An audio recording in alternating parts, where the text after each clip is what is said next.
आज की इस क्लास में हम लोग अपना जो चैप्टर हम पढ़ रहे थे उसको आगे कंटिन्यू करेंगे। तो एक बार दोबारा से देख लेते हैं हम लोग कौन सा चैप्टर पढ़ रहे थे। हम लोग पढ़ रहे थे चैप्टर 10। ठीक, चैप्टर 10 हम पढ़ रहे थे और क्लास थी कौन सी? क्लास 12 से चैप्टर 10, और ये चैप्टर 10 था आपकी पॉलिटिकल साइंस से। ठीक है, हिंदी में इसी को आप राजनीति विज्ञान भी कहते हैं, राजनीति विज्ञान। तो इस चैप्टर को हम लोग पढ़ रहे थे जो कि था चैप्टर नंबर 10, और इसका टाइटल था यूनियन एग्जीक्यूटिव।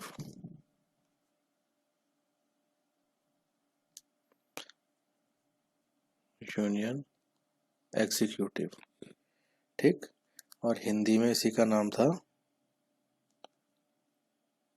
संघीय कार्यपालिका।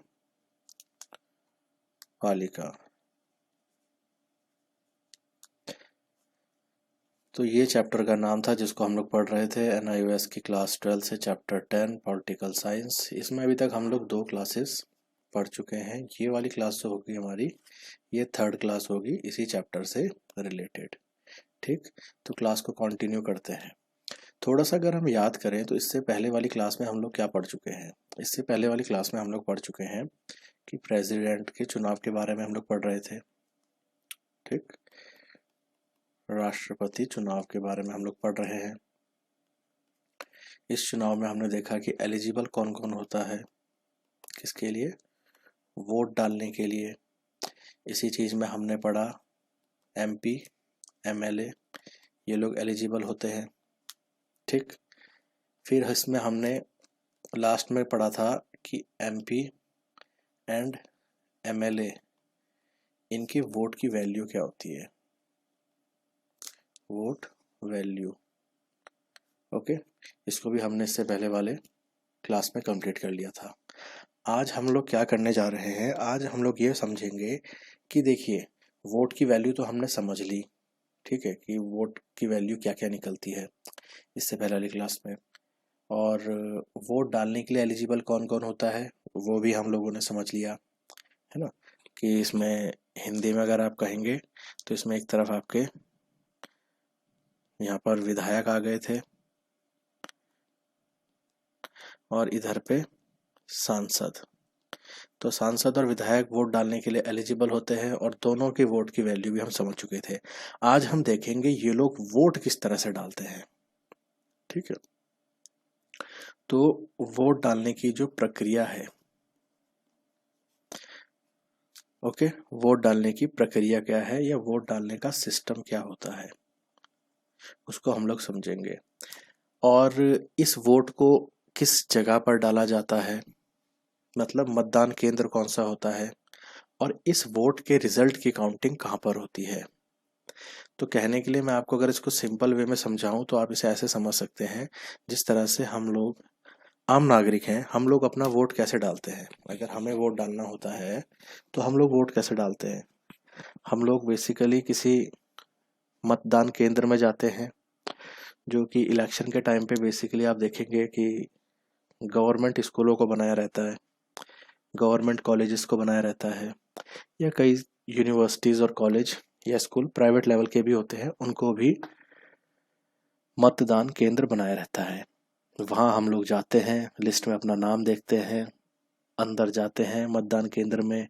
वहाँ पर एक बैलेट मशीन के सामने सभी प्रत्याशियों के नाम लिखे रहते हैं, कौन कौन से लोग खड़े हो रखे हैं, उनके सिग्नेचर मतलब एक तरह से साइन बने रहते हैं वहाँ पर, जो उनके चुनाव चिन्ह होते हैं, जैसे आम, केला, पपीता, कैंची, बाल्टी, कमल, हाथ, इस तरह से होते हैं। उसके आगे फिर हम लोग बटन दबाते हैं, है ना। इस तरह से पूरी प्रोसेसिंग हम लोग करते हैं। आम आदमी की जो बात करी जाए तो ये क्या होगी, ये हमारी प्रक्रिया हो गई कि हम किस तरह से वोट डाल रहे हैं, है ना। आम आदमी के वोट की वैल्यू भी एक ही काउंट होगी। अब MP और MLA की वोट की वैल्यू अलग थी, मैंने आपको बताया, और ये चुनाव भी अलग है ना, राष्ट्रपति चुनाव की बात है। तो इसमें प्रक्रिया क्या होती है, इसमें सिस्टम क्या होता है वोट डालने का, आइए उसको समझते हैं।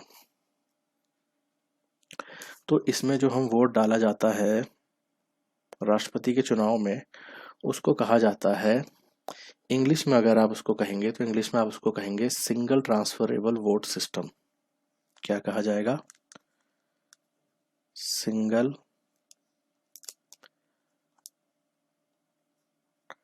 Transferable vote system. ठीक, single transferable vote system. Okay, Hindi में आप इसको क्या कहेंगे? एकल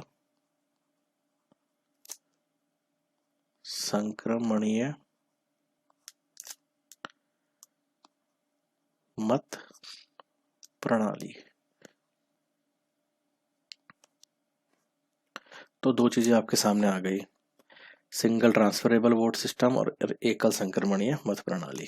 ठीक है, ये इंग्लिश में नाम है और ये हिंदी में नाम है, दोनों एक ही चीज है। अब इस प्रोसेस के थ्रू राष्ट्रपति चुनाव में वोट डाले जाते हैं। अब सर इसका मतलब क्या होता है? तो आइए इसका मतलब समझते हैं। आप ऐसे समझिए, देखिए प्रत्याशी होते हैं, या इंग्लिश में इसको हम कैंडिडेट कहते हैं। इसका मतलब क्या हुआ? इसका मतलब वो लोग हुआ जो लोग चुनाव में खड़े होते हैं, अपना नामांकन कराते हैं चुनाव लड़ने के लिए। ठीक, जैसे ग्राम प्रधान का चुनाव हो रहा है तो उसमें प्रत्याशी कौन होगा? भाई जो ग्राम प्रधान के चुनाव में उठा हुआ है। ठीक है, तो इसी तरह से राष्ट्रपति के चुनाव में भी कुछ प्रत्याशी होते हैं, उठे रहते हैं। तो सपोज करो एक ए नाम का आदमी उठा हुआ है, एक बी नाम का आदमी उठा हुआ है, एक सी नाम का और एक डी नाम का। तो यहाँ पर प्रत्याशी कितने हो गए हमारे पास? 1 2 3 4, ये 4 लोग होते हैं। ठीक, कुल मिला करके ये 4 लोग हमारे पास इसके लिए है यहाँ पर इस वाले केस में। और दूसरी तरफ अगर आप देखें तो वोटर्स कौन है इसमें? वोटर्स तो ज़्यादा होंगे इनसे, क्योंकि एमपी हैं कुछ और कुछ एमएलए हैं, मतलब सांसद और कुछ विधायक। ये लोग वोटर्स हैं और इन लोगों को इन्होंने वोट डालना है। तो जैसा मैंने आपको अभी बताया, आप थोड़ा ध्यान से इस चीज़ को समझें। मैं इसको बहुत धीमी गति से आपको समझाने की कोशिश कर रहा हूँ ताकि आपको अच्छे से समझ में आ जाए। एकल संक्रमणीय मत प्रणाली, सिंगल ट्रांसफरेबल वोट सिस्टम, इसका मतलब क्या हुआ? अब देखिए एमपी एमएलए इस तरफ है, ये लोग वोट डालेंगे। ठीक है, ये लोग वोट डालेंगे और इनके लिए डालेंगे। तो ये लोग किस तरह से वोट डालेंगे आप ऐसे समझिए, इनको दिया जाता है एक बैलेट पेपर। मतलब सिंपल भाषा में ऐसा समझिए, एक कागज का टुकड़ा होगा इनके पास। इस कागज के टुकड़े में इन सभी के नाम लिखे रहेंगे, जैसे ए बी सी और डी, इन सब के नाम लिखे हुए हैं और इनके नाम के आगे ब्लैंक स्पेस छोड़ा हुआ है। ओके, ये ब्लैंक स्पेस छोड़ा हुआ है। अब ये एमपी और एमएलए वोट कैसे देंगे? ये जिसको चाहते हैं कि राष्ट्रपति बने, क्या उसके नाम के आगे कुछ टिक कर देंगे?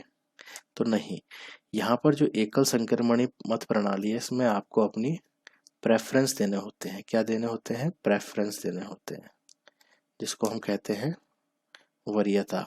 आप यहाँ पर वरीयता देंगे। ओके, तो अगर कोई चाहता है कि सी नाम का जो व्यक्ति है वो राष्ट्रपति बने, तो वो उसके नाम का टिक ना करके 1 लिखेगा। क्या लिखेगा? 1, कि फर्स्ट नंबर पे मैं इसको दे रहा हूँ अपनी तरफ से प्रेफरेंस।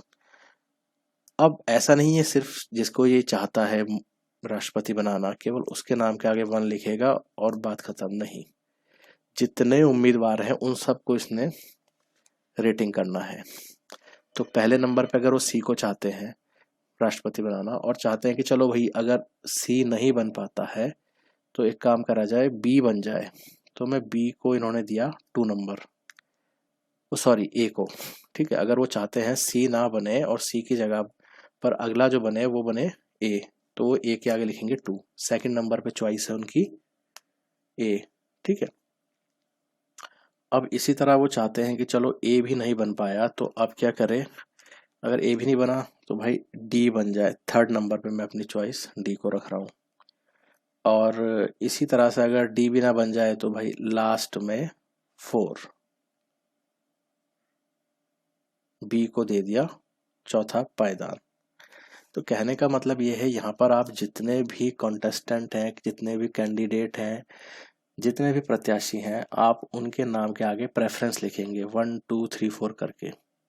ठीक, अब ये तो एक वोटर ने, मान लो ये एक एमपी ने दिया इस तरह से वोट, एक सांसद का ये था चॉइस। अब जरूर थोड़ी है सारे सांसद ऐसे देंगे। अब कोई मानो यहाँ पर दूसरा सांसद है, उसके पास ये बैलेट पेपर आया, ध्यान रखिएगा कि ये कागज में हो रहा है काम, उसके पास भी लिस्ट आएगी ए बी सी डी की।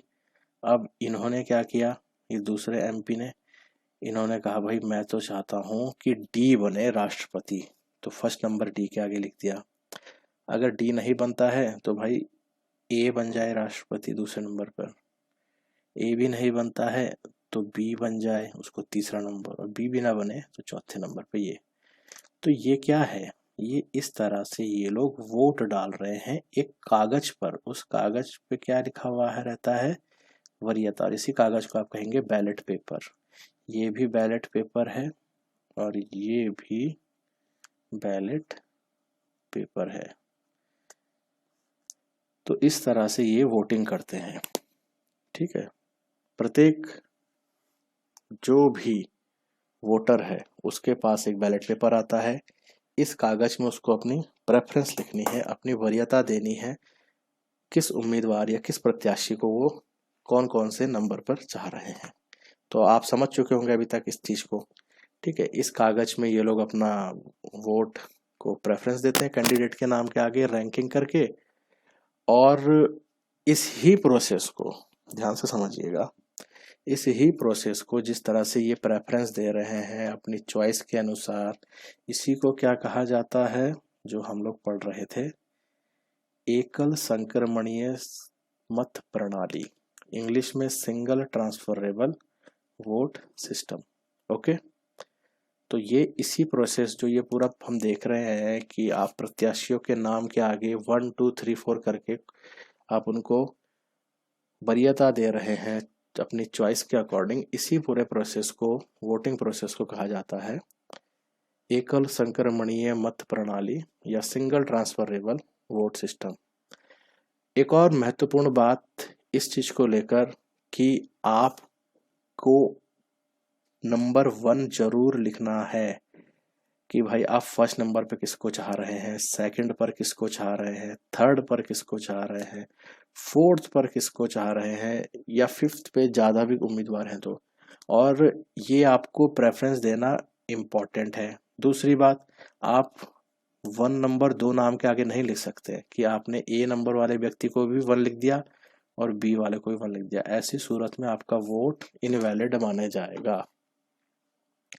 ठीक, आपको अपने प्रेफरेंस के अकॉर्डिंग देखना है 1 2 3 4 जिस उम्मीदवार को आप चाहते हैं उसके नाम के आगे लिखने का। ठीक, तो ये बात आप समझ चुके हैं कि किस प्रकार से वोटिंग करी जाती है, और इस वोटिंग को कहा जाता है एकल संक्रमणीय मत प्रणाली या सिंगल ट्रांसफरेबल वोट सिस्टम। तो ये आप समझ गए वोट किस तरह से डाला जाता है।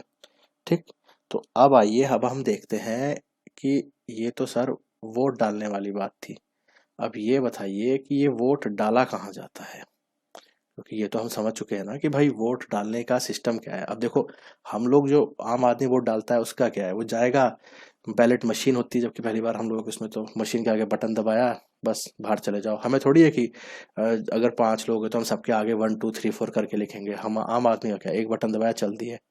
और हमारे लिए जो इलेक्शन है उसमें भी हम लोग कौन से होते हैं, विधानसभा चुनाव में हम लोग बेसिकली जाते हैं, राष्ट्रपति चुनाव में थोड़ी जाता है आम आदमी वोट डालने। ठीक, तो ये क्लियर है।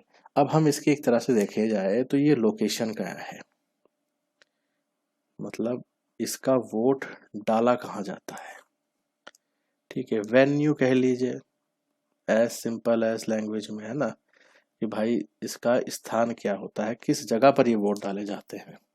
तो ध्यान से समझिएगा, जो भी MLA है, मैंने आपको बताया ना कि MLA और MP वोट डालते हैं। MLA का मतलब भाई आपके विधायक, और MP मतलब आपके सांसद। ओके, तो MLA जितने भी होंगे ये वोट कहाँ डालेंगे?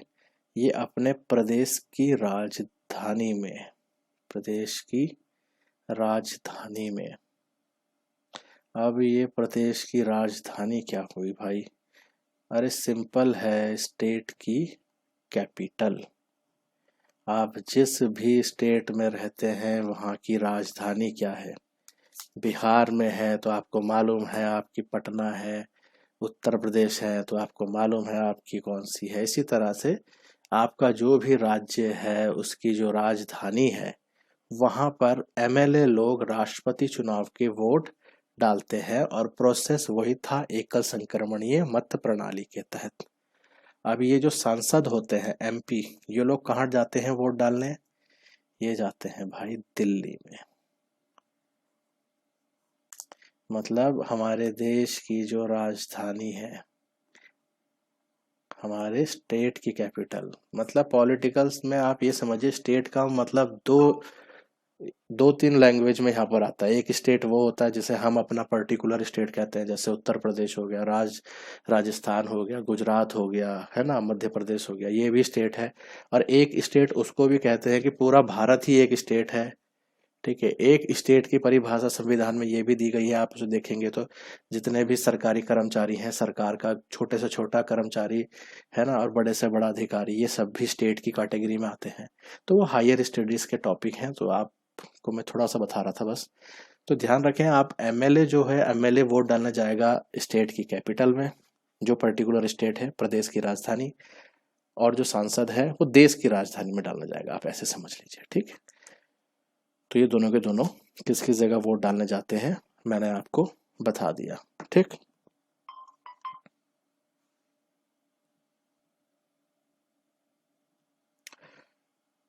ठीक, तो ये हम लोग देख चुके हैं कि प्रक्रिया क्या है और स्थान क्या है वोटिंग करने का राष्ट्रपति चुनाव में। अब हम इसमें देखते हैं कि काउंटिंग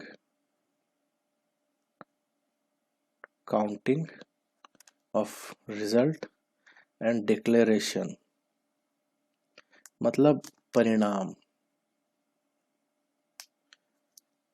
मतलब विनर कौन बनेगा, ये कैसे डिसाइड होता है। पहली बात काउंटिंग को देखते हैं। ठीक है, ध्यान से समझिएगा, जितने भी वोट हैं, आप ध्यान से समझिएगा, जितने भी वोट हैं उन सब की जो है एक तरह से आप बोलेंगे काउंटिंग। तो काउंटिंग कहाँ होगी आपकी? काउंटिंग होगी आपकी दिल्ली में। ओके, काउंटिंग होगी दिल्ली में। सिंपल, बस इतना याद रखना है। अब इसके बाद आती है कि विनर कैसे घोषित करा जाएगा, कि भाई वोट तो सबको पड़ चुके हैं, चुनाव भी हो गए, अब जीतता कौन है इसका डिसीजन कैसे लिया जाता है। तो इसके लिए एक सिस्टम है, उसे बोलते हैं कोटा। कोटा से डिसाइड करा जाता है कि विनर कौन है।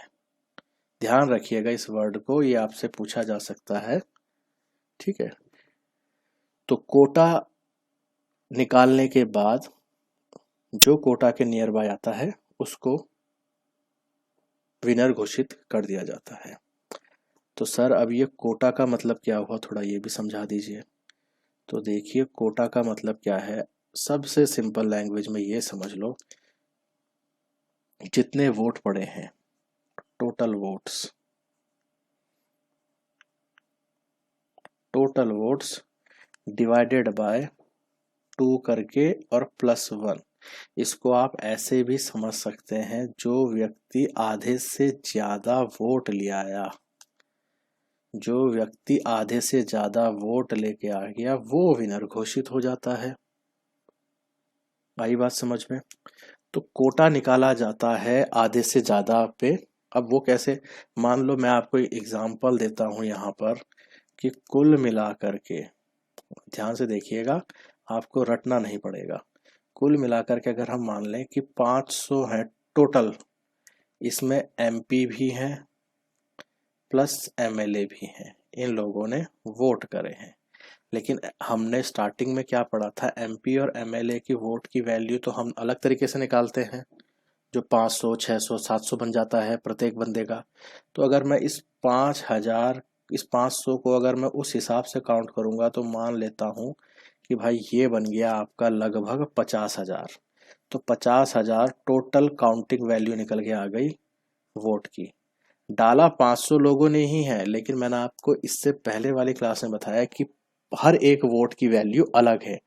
तो आपने खुद देखा था कि एक सांसद की वोट की वैल्यू 500-600 तक निकल के आ जाती है ना। तो उस हिसाब से अगर हम कैलकुलेशन करेंगे तो वो तो बहुत बड़ा फिगर बनेगा। तो एग्जाम्पल के लिए मैंने आपको बताया कि लगभग मान के चलो 500 थे एमपी और एमएलए जिन्होंने वोट डाले, उन सब के वोट की वैल्यू निकाली गई तो 50,000 आ गया। ओके, 50,000 आ गया।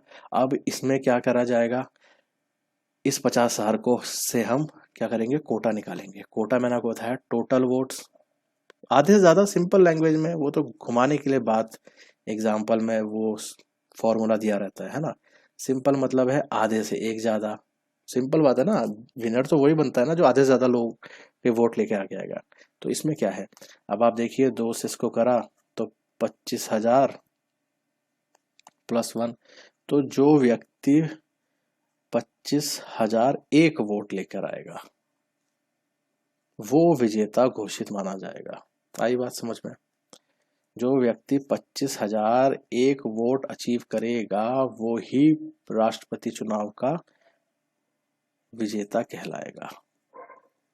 तो ये जो प्रोसेस था इसको कहा जाता है कोटा। इसमें टोटल वोट डिवाइडेड बाय 2 + 1 करके आप निकाल देते हैं एक फिगर, और जो व्यक्ति उस फिगर के पास पहुंच जाता है या उस फिगर से ऊपर आ जाता है, उस फिगर से कम नहीं, उस फिगर से ज्यादा ही होना चाहिए, ठीक है, जितना निकल के आया है, कम नहीं, या उतना या उससे ज्यादा, जो उसके नियर बाय आ गया वो विनर घोषित हो जाता है। ठीक, तो ये आपने समझा कि राष्ट्रपति चुनाव का जो विजेता है उसके विजेता होने की जो काउंटिंग है वो किस किस तरह से की जाती है, और विनर के लिए आपको कोटा निकालना होता है। कोटा का मैंने सिस्टम बता दिया आपको किस तरह से काम करता है। टोटल वोट्स को 2 से डिवाइड करो प्लस 1 कर दो, तो जो फिगर निकल के आया वो हो गया आपका कोटा, और जो इस फिगर के नियर मतलब जितना फिगर है वो या उससे ज्यादा आ गया तो वो विनर घोषित होता है।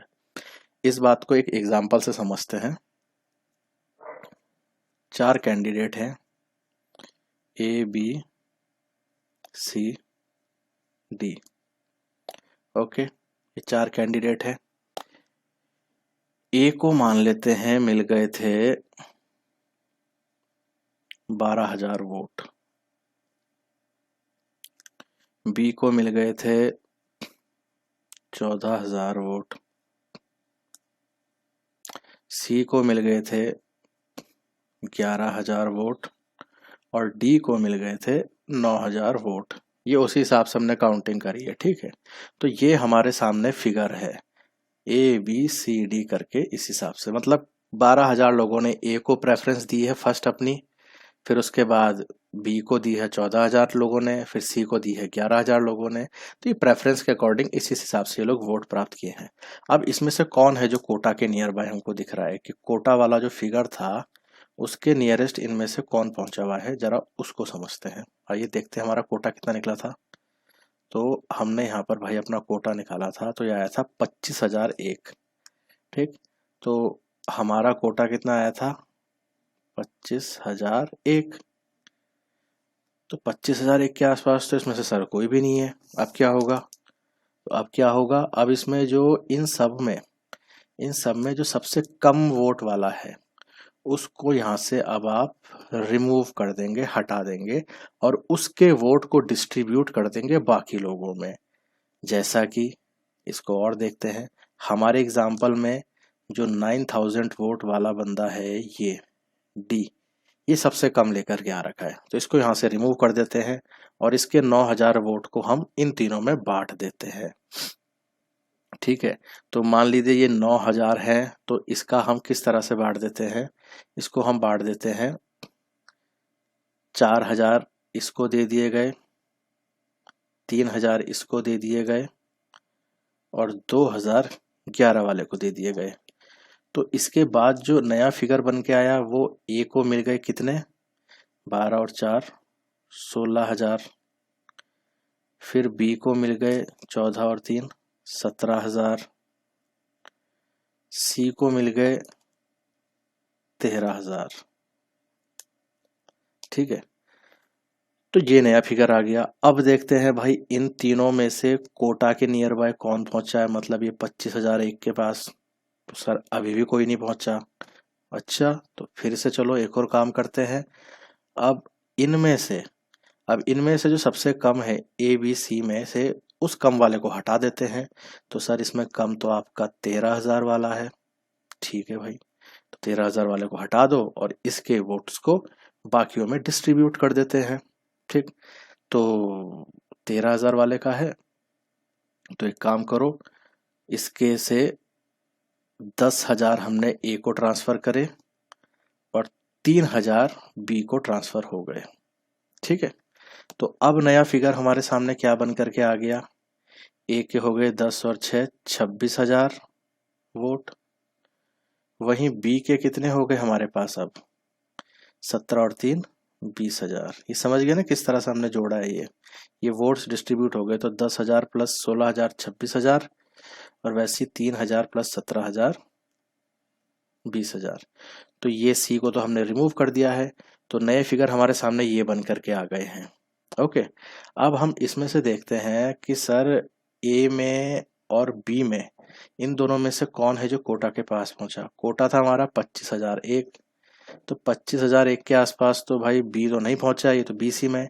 तो 26,000 जो है, 26,000 पहुंच चुका है कोटा के नियर बाय, है ना। कोटा के नियर बाय पहुंच गया, तो इसका मतलब विनर कौन है, तो विनर है राष्ट्रपति चुनाव का ए।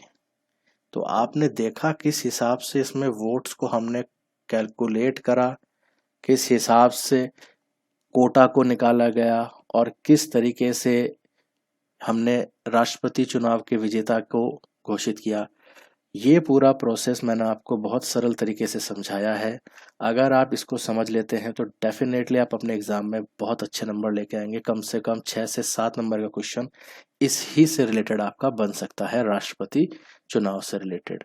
तो ये पूरा प्रोसेस है, आपको रटना नहीं है, आप इसी को इसी तरीके से समझो और अपने शब्दों में आप इसको वहाँ एग्जाम में लिख के आए, आपको बहुत अच्छे मार्क्स मिलेंगे। ठीक, तो आपने देखा किस तरीके से जो ए था वो कोटा वाले फिगर के पास पहुंचा और जीता। अब इसमें जीतने के बाद क्या होता है, ठीक, जीतने के बाद जो राष्ट्रपति बनता है, राष्ट्रपति जो बनेगा उसको शपथ दिलाई जाती है। बोलते हैं ना, शपथ समारोह होते हैं, ओथ सेरेमनी होती है। आप किसी भी डिपार्टमेंट को ज्वाइन करते हैं तो उसकी अपनी एक शपथ समारोह होता है। जैसे पुलिस भी अगर कोई ज्वाइन करता है तो वहाँ पर उसकी एक शपथ समारोह होता है, वहाँ पर वो पासिंग आउट के टाइम पे वहाँ पर वो लोग शपथ वगैरह लेते हैं। तो राष्ट्रपति महोदय को शपथ कौन दिलाते हैं, ये बात ध्यान रखिएगा, chief justice of India. Chief justice of India, ये किसे कहा जाता है चीफ जस्टिस ऑफ इंडिया, आप लोग समझिएगा, जो हमारे सुप्रीम कोर्ट के जज होते हैं। ठीक है, सुप्रीम कोर्ट के जो चीफ जस्टिस हैं उनको कहा जाता है चीफ जस्टिस ऑफ इंडिया। वो इनको शपथ दिलाते हैं। आपने देखा होगा ओथ सेरेमनी ऑफ प्रेसिडेंट, आपको अगर टाइम हो तो थोड़ा यूट्यूब पर आप सर्च करिएगा ओथ सेरेमनी ऑफ प्रेसिडेंट, कोई सा भी आप देखिएगा तो वहाँ पर एक तरफ पे राष्ट्रपति महोदय जो चुनाव जीते हैं वो खड़े होंगे और स्टेज पे एक तरफ आपके चीफ जस्टिस ऑफ इंडिया होंगे। वो यहाँ से बोलते रहेंगे कि मैं भारत के प्रति जो भी आपकी स्पीच है पूरी, उसमें वो एक वो ओथ लेते हैं, एक शपथ लेते हैं और इधर से राष्ट्रपति महोदय भी उसको दोहराते हैं। तो कहने का मतलब यही होता है कि राष्ट्रपति चुनाव जीतने के बाद जो राष्ट्रपति बनते हैं उनको जो शपथ है वो कौन दिलाते हैं, चीफ जस्टिस ऑफ इंडिया। ये भी आपके लिए एक सवाल बन सकता है कि राष्ट्रपति को ओथ कौन दिलाते हैं। तो यहाँ पर हम लोगों ने ये चैप्टर का जो क्लास नंबर अपना 3 था इसको हमने कंप्लीट कर लिया है। ठीक है, चैप्टर 10 हम लोग पढ़ रहे थे, संघीय कार्यपालिका, यूनियन एग्जीक्यूटिव। आई होप आप लोगों को ये समझ में आ गया होगा, और इसी के साथ मैं इस क्लास को यहाँ पर एंड करता हूँ। लेकिन थोड़ा सा एक मेरे को अभी दिखा, इसमें आपका थोड़ा सा इन टेक्स्ट क्वेश्चन है, मतलब इसमें क्वेश्चंस भी हैं आपके, तो आप थोड़े बहुत उनको भी देख लीजिए, थोड़ा सा आपका रिकैप भी हो जाएगा और आपको भी मालूम चल जाएगा आपने इससे पहले अभी तक कितना अच्छे से पढ़ा है। ठीक है, तो इन टेक्स्ट क्वेश्चन है हमारे पास 10.1। अगर आप बुक में देखेंगे तो पहला सवाल यहाँ पर क्या आ रखा है आपका, कि जो ऑफिस ऑफ प्रेसिडेंट है, मतलब राष्ट्रपति का जो ऑफिस है, उसको ग्रहण करने के लिए आपके पास मिनिमम एज क्या होनी चाहिए, तो वो होती है 35 साल। ठीक है, राष्ट्रपति के लिए अगर किसी को बनना है, किसी को भी राष्ट्रपति बनना है अगर, तो कम से कम उसकी 35 साल की आयु होनी चाहिए। ठीक है, राष्ट्रपति चुनाव लड़ने के लिए जो क्वालिफिकेशन है, जो वरीयता है, वो क्या मांगी गई है, कुछ रखे जाते हैं ना, मानक रखे जाते हैं। जैसे आपको 12th क्लास करनी है तो भाई आपकी एक एज होती है कि आप कम से कम इतनी एज की हो। फिर क्वालिफिकेशन में आपको बोला जाता है कि आपने 10th क्लास कंप्लीट करी हो, 10th क्लास पास करने के बाद 1 साल का गैप हो, तभी आगे जाके आप 12th कर सकते हैं। इसी तरह से अगर आपको आपको ग्रेजुएशन करनी है, बीटेक करना है, तो बीटेक के लिए क्या बोलते हैं भाई, आपके पास 12th होनी चाहिए, रिलेटेड फील्ड के सब्जेक्ट होने चाहिए, मैथ साइंस होनी चाहिए। तो ये एलिजिबिलिटी होती है किसी भी टास्क को आगे के लिए करने के लिए। तो वैसे अगर राष्ट्रपति चुनाव लड़ना है तो उसके लिए क्वालिफिकेशन कौन सी रखी जाती हैं जो किसी की तरह सेम होती हैं, तो भाई वो सिंपल है कि जो एक लोकसभा का मेंबर बनने के लिए चाहिए, जो लोकसभा का मेंबर बनने के लिए एक आपको वो चाहिए क्वालिफिकेशन, वही क्वालिफिकेशन राष्ट्रपति के लिए भी चाहिए। ठीक, और तीसरे नंबर पर यहाँ पर लिखा गया है कि राष्ट्रपति के चुनाव में, ध्यान समझिएगा, राष्ट्रपति के चुनाव में या उसके निर्वाचन मंडल जिसे कहते हैं, मतलब जो लोग राष्ट्रपति को चुनाव नहीं डाल सकते हैं। ठीक है, कौन सा ऐसा मेंबर है जो राष्ट्रपति को चुनाव नहीं डाल सकता है, तो वो होते हैं विधान परिषद के मेंबर। विधान परिषद, जो राज्यों में बेसिकली बहुत कम जगहों पे विधान परिषद देखने को मिलती है। आप सभी ने विधानसभा तो देखी होगी, बट बहुत कम जगहों पर आपको विधान परिषद देखने को मिलती है। बेसिकली उत्तर प्रदेश या बड़े बड़े महानगरों में आपको एक तरह से देखने को मिल सकती है। तो विधान परिषद के जो सदस्य होते हैं वो राष्ट्रपति चुनाव में वोट नहीं डाल सकते, केवल विधानसभा के सदस्य डाल सकते हैं। इससे पहले वाले क्वेश्चन में हमने देखा कि जो लोकसभा का सदस्य बनने के लिए जो इम्पोर्टेंस क्वालिफिकेशन है, वही क्वालिफिकेशन राष्ट्रपति बनने के लिए चाहिए, और मिनिमम एज राष्ट्रपति बनने के लिए क्या है, 35। ठीक, तो ये हमने इन टेक्स्ट क्वेश्चन भी यहाँ पर इसके कंप्लीट कर लिए। इसके बाद हम नेक्स्ट क्लास में जो राष्ट्रपति महोदय हैं उनकी जो एक टेन्यूर और रिमूवल वाली बात है कि कितने समय अवधि तक वो रहते हैं और किस तरह से उनको उनके पद से हटाया जा सकता है, इस तरह की सारी बातें देखेंगे। ठीक है, तो आई होप आपको इस क्लास से बहुत मदद मिला होगा, आप भी इसको ध्यान से समझिएगा। आपका पूरा कोर्स इसी में हम लोग कंप्लीट कर रहे हैं, कोई भी चीज़ को हम लोग स्किप नहीं कर रहे हैं, फर्स्ट ऑफ ऑल ये बात है। ठीक है, क्योंकि कोई भी किसी को नहीं बता सकता है कि एग्जाम में कौन सा सवाल पूछा जाएगा। ठीक, तो इस क्लास को यहीं पर एंड करते हैं, नेक्स्ट क्लास में आपसे मुलाकात होगी। Thank you everyone.